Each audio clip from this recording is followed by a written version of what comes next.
हाँ जी, नमस्कार, राधे राधे, हर हर महादेव। मैं आपका आचार्य देव। आज इस वीडियो पे चर्चा करेंगे एक नए योग की, जिसको बोलते हैं चरण चुंबक योग। नया वर्ड आपको लगा होगा, लेकिन ज्योतिष क्या है ना, नए कलेवर में परिवर्तित हो रही है। पहले ज्योतिष का प्रयोग सिर्फ आध्यात्म की गहराइयों को जानने के लिए होता था।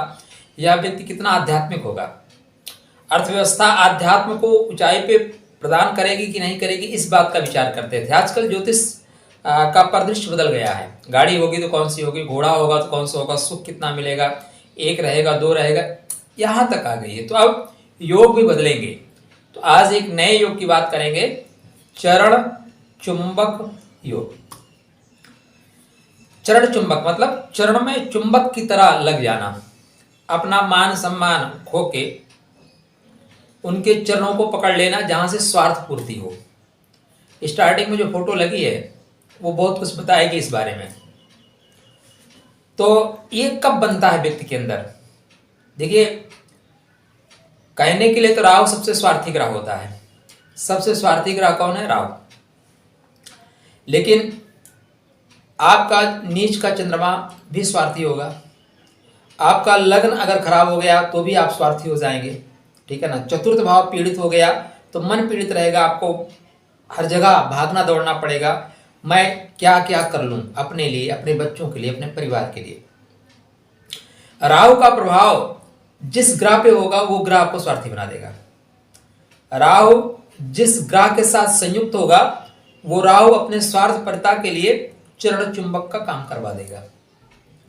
तो आपके कुंडली में ये देखना होगा कि आप अच्छे चरण चुंबक बन सकते हैं क्या। तो उसके लिए, या जो लोग समाज में चरण चुंबक हैं, आजकल तो नेताओं की ही कुंडली ज्यादातर देखने लायक है, ठीक है ना। जैसे मैंने जो फोटो लगा रखी है उनकी देखिए, और दिल्ली के जो इस समय गद्दी पे बैठे हैं, ठीक है ना, वो चोला बदलने में बहुत माहिर हैं। हालांकि उनकी कुंडली पे मैंने सोचा है गिरगिट योग का जब बताऊंगा तो उनकी कुंडली जरूर रखूंगा कि गिरगिट कैसे रंग बदलता है। तो आप अपने स्वार्थपरता के लिए कितना नीचे गिर सकते हैं। आप कहते हैं कि आपको मान सम्मान नहीं मिलता, लेकिन वहां पे आप फोटो बता रही है कितना मान सम्मान मिलता है। तो लग्न का लॉर्ड लग्नेश जब स्वतंत्र होगा, लग्नेश अपने ही घर में होगा, तो व्यक्ति कभी गिरेगा नहीं। लग्न का स्वामी जब भी पीड़ित अवस्था में होगा, लग्न का स्वामी जब भी राहु के साथ इफेक्टिव होगा, लग्न का स्वामी जब भी नीच के चंद्रमा के साथ इफेक्टिव हो जाएगा, तो आदमी अपने परिवार की उन्नति के लिए, अपनी उन्नति के लिए, धन के लिप्सा के लिए, काम के लिप्सा के लिए, साम्राज्य लिप्सा के लिए चरणों में लौट जाता है, चरण चुंबक बन जाता है। आपके सिर्फ लग्न का ही स्वामी इफेक्टिव हो तब नहीं चलेगा, आपके मन का स्वामी भी उसमें इन्वॉल्व होना चाहिए। देखिए, सिर्फ शरीर ही काम नहीं करता। शरीर को काम कौन कराता है? आपका मन काम कराता है। शरीर आपका तब तक काम नहीं करेगा जब तक मन उसके लिए गवाही नहीं देगा। आप जानते हैं ये काम बुरा है, मन गवाही नहीं देगा, नहीं नहीं नहीं मुझे 2 रोटी सूखी रोटी खाना है, ये काम नहीं कर सकते। लेकिन मन कहेगा अरे क्या रखा है, 2 बार किसी का पैर छू लेने में रखा क्या है, चलो छू लेते हैं।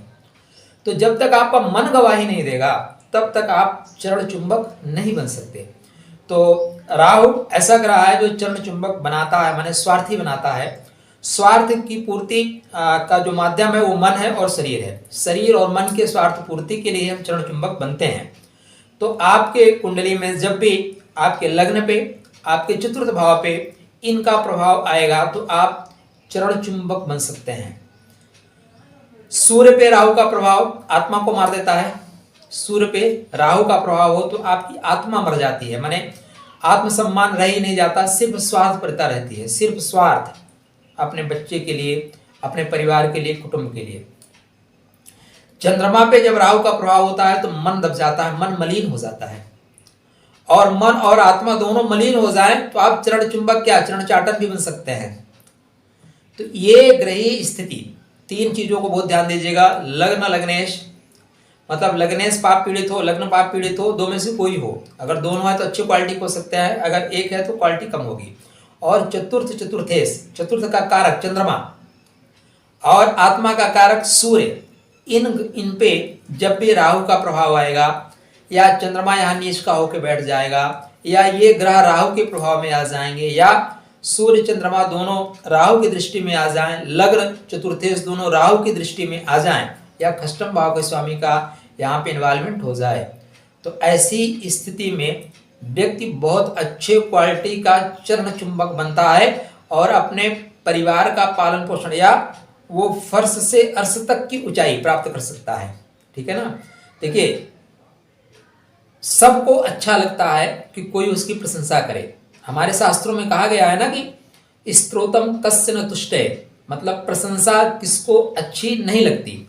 हर जगह चापलूस होते हैं। अच्छा चाटुकार मंत्री पदत्व को प्राप्त करता है, अच्छा चापलूस अपने काम चुटकी बजा के निकाल लेता है, वहीं पे खरा खरा बोलने वाला लात मार के लंका से निकाल दिया जाता है।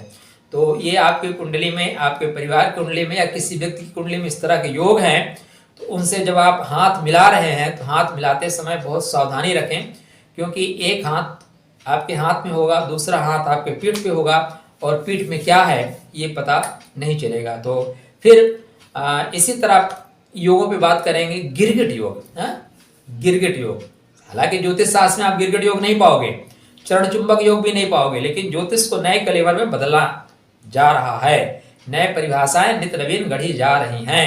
पहले चतुर्थ भाव से हम वाहन देखते थे, रथ देखते थे, आजकल हम गाड़ी देखते हैं, लग्जरियस आइटम। तो मारुति आएगी तो कौन सी आएगी, क्या कलर होगा, उसमें क्या क्या फैसिलिटी होगी, गियर वाली होगी कि नहीं होगी, ये भी प्रश्न आते हैं। तो उसी तरह योग परिवर्तित होंगे। चलिए, आपके लिए मंगलमय शुभकामना सबके लिए। राधे राधे।